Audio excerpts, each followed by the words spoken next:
same thing. Like it was like, oh my gosh, I have to do this and close this screen and open this screen and then remember what it was, or either have to write it down.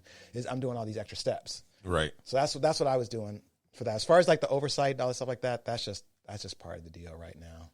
I mean, and with government, it's just worse. Right, it's extra just so, I wish they would just, I've said this many times on the show, and I keep saying it, but I just kind of wish we would kind of take a page from Europe, because, they've been doing these studies for years, and they've been relaxing, and they've found that, when you loosen the rein on people, you actually get more from them. Yeah. But they don't believe that, and they're just the opposite. They want to use the slave method. Right. I'm like, this ain't telecommuting, this is teleslavery. Right. Right. No, I feel you. And you know what's funny about that, Dino? Like I found just from my own personal experience, because I'm probably a week ahead of the curve of most people, because our office used our office as a drill for stay at home, and knowing that it might be coming.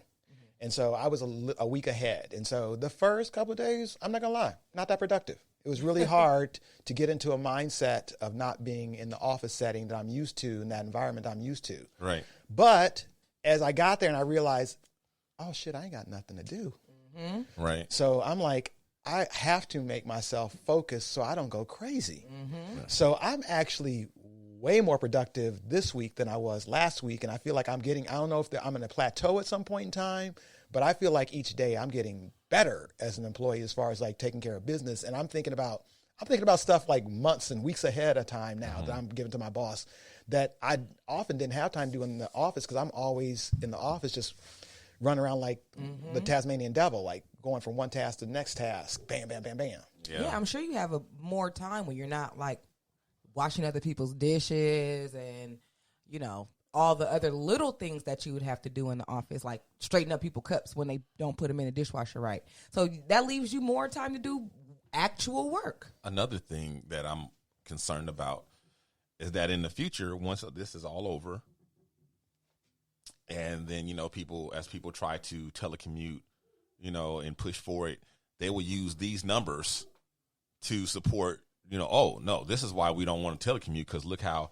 but look at the circumstances that you try to make us telecommute under. Right. These are not really natural or productive circumstances. And then you're going to use that self-fulfilling prophecy to back up your, your claim like, oh, it doesn't work, Right. And another thing, ever since telecommuting, I've ever heard the word telecommuting, and it was even an inkling in someone's, idea of someone. One of the pros that I've always heard, like one of the reasons to push for it is to help people with childcare, right?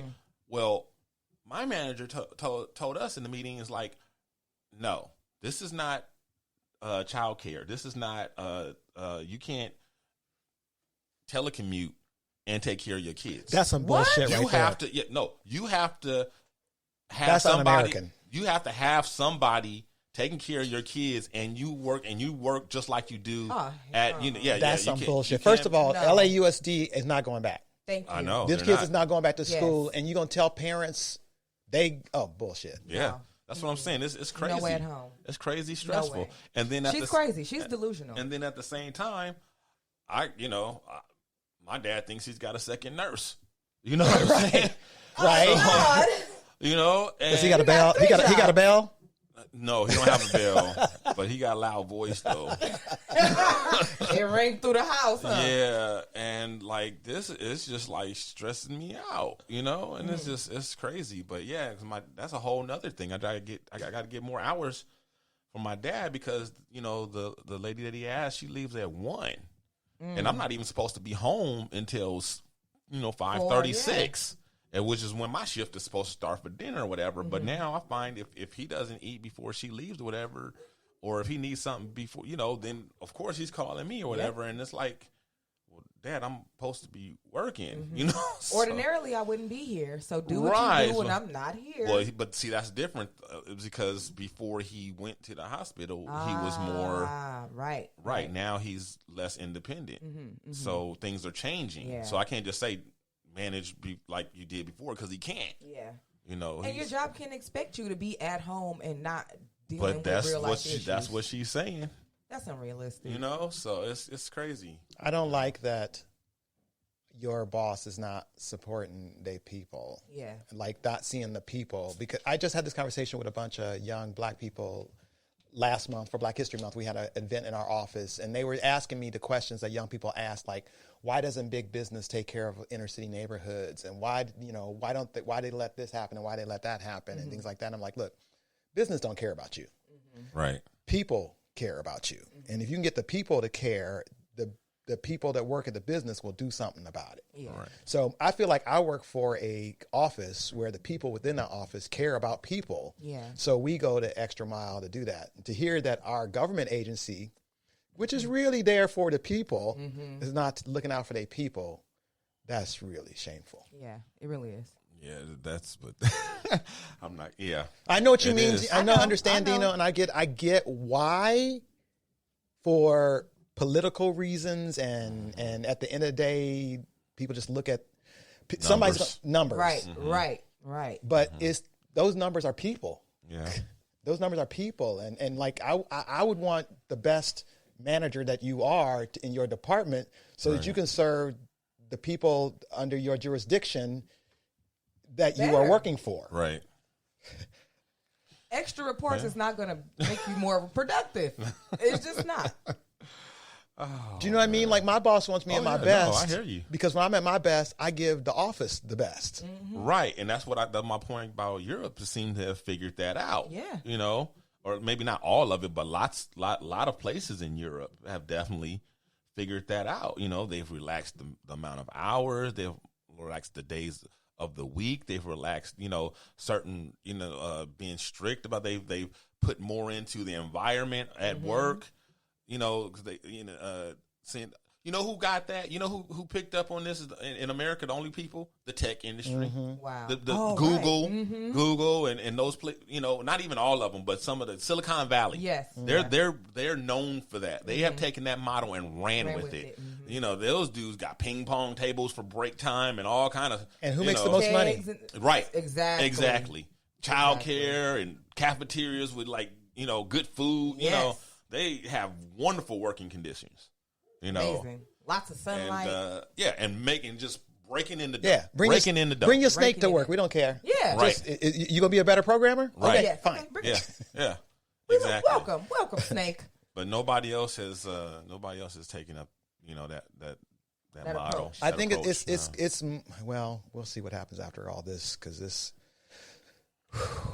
I just don't want us to go into depression, but nonetheless, we'll see what happens after this business. I feel like my company has been moving that direction. I mean, we even have like what they call employee resources groups, which is basically like good old fashioned, like the Black Student Alliance or things like that, or the Gay Student Alliance, whatever. We have that, but it's employees, and they want us to find our people in the group, and they want us to bring our individuality to the company. They want us to bring our own special voices to the company.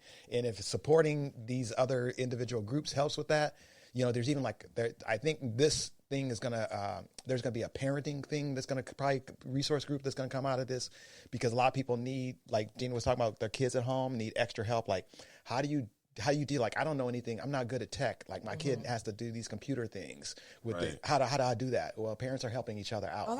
That's great. That's really great. And our company wants you to do that. If that takes 20 minutes away from the desk for you to do that, but it means that you're going to be there consistently for the next 4 weeks, dude, take that 20 minutes. Right.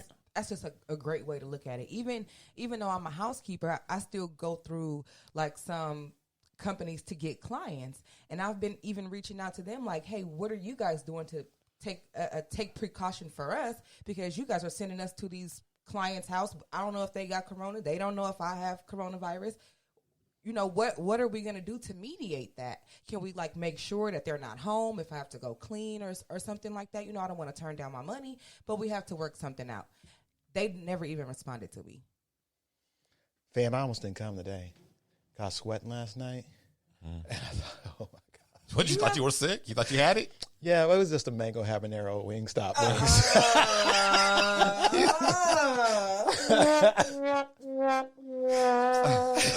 They was coming back. I'm like, ooh, I'm warm. But they're saying that they think a lot of people here already had it earlier this year before it started, the pandemic started. And I was wondering if it was because the symptom. Remember, my family was sick like in I think it was January, right? I was sick in January. Right. And it was, I said, it was a bad flu, ran through all of us, started with Dino, ran through all of us. And the symptoms match. So I'm wondering if and then the same thing, my nephew, he had it, his family had something that ran through his whole family at the end of last year, and he's wondering and he went to the hospital like 3 times because he couldn't breathe. And see, he has asthma. Yeah. So it was really tough. He said, and I remember this, when it happened, that he was saying that he really thought he was going to die. So he could. It's very possible that a lot of people already had it. I didn't even know. I had a couple clients at the end of last year that were very, very sick, and they just they were saying to me that it was so bad. Yeah, they were just like, it's so bad, we can't recover. We're just trying to fight it, and they kept asking me, was I getting sick? Are you getting sick? Are you getting sick? And I was like, no, I haven't been getting sick. But, I also take extra precautions because I know I'm going to other people's homes. But now he asked me again, have you gotten sick again? And I was like, no. Have you? He said, no. So it made me, I think that me and him were both thinking the same thing. Like, shit, maybe you had it already. Right. Well, my wife, she had a real rough time with it out of us. And she's kind of even though I'm diabetic, she's sickly too. But worse than me. I don't consider, even though I have diabetes, I don't consider myself sickly. I'm pretty healthy, but my wife is pretty kind of sickly. And when she got it last, she had it the longest, and then she kind of relapsed and then had it and she's just now kind of really getting back to normal. And this March something, this was January at the beginning of February is when she got it. Pretty much the same thing that my clients told me. They thought they were getting better, and boom, it hit them all over again or something. I was doing the show, and we were going into tech for the show. So 2 weeks before the show opened January 25th. So 2 weeks before that, everybody in the cast was sick. And we very close quarters. You're doing a show, you're breathing in each other's face. You got puppets and you're standing all next to each other. Right. So that's just the way it was. We didn't think anything about it. I feel you, Dino. It was all respiratory. Right. We suffered through it. I mean, I lived through it. I took off from rehearsal. I took off from work. Right. But it was one of those things let me take these 2 days off so I can be better for weeks to come. And I wasn't better when I went back, but I was good enough to go back. Right. Yeah. So I've been thinking about this same thing, man. Yeah. I read an article where somebody wrote out to a reporter from prison, and he said that they had something 3 months ago that was very similar to the coronavirus that ran through the prison and everybody was on lockdown. So, because I had a flu shot, P.S. And I also blamed it the first time around, especially the respiratory thing, because I initially was having an allergy and my nose was running, just clear liquid, but it would not stop. It was like a faucet. It was running. And then I took a bunch of decongestants to slow it down. And that was when I got real sick. Wow. And then all of a sudden it was real thick and it was hard to get out. Well, have you guys heard the latest that's going around about the ibuprofen and those things? They're saying do not. That's not true. That's not true? That's not true. Okay. That's not true. That's some science that was early on when they were still trying to figure out. These are this is a link. But it's also saying everybody that is been shot is black, but everybody that was shot lived in a black neighborhood. It was one of those things. It was all these people did take ibuprofen, but that's the number one drug in this where they were looking. Got it. Right. Okay. So Didi, tell us about. We haven't had a Didi story, a good Didi story in a couple years. We was getting them all the time. Then all of a sudden they just stopped. I'm trying to change my life. You stopped cussing out meter maids and whatnot, and whatever else you were doing. I'm ready for it. I'm ready for a good Didi story, and it sounds like I got a couple coming up here. So let's start with the catfish. What's that about? What? Well, I've had a lot of time on my hands since I've been kind of quarantined. So it was this guy that was hitting me up, and he was quarantine boo. My Corona, right? I've been looking for quarantine a Corona. My little quarantine bae. Quarantine and chill, whatever. How it goes.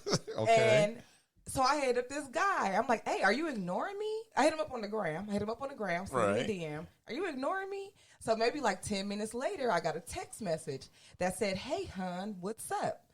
Naturally, I thought it was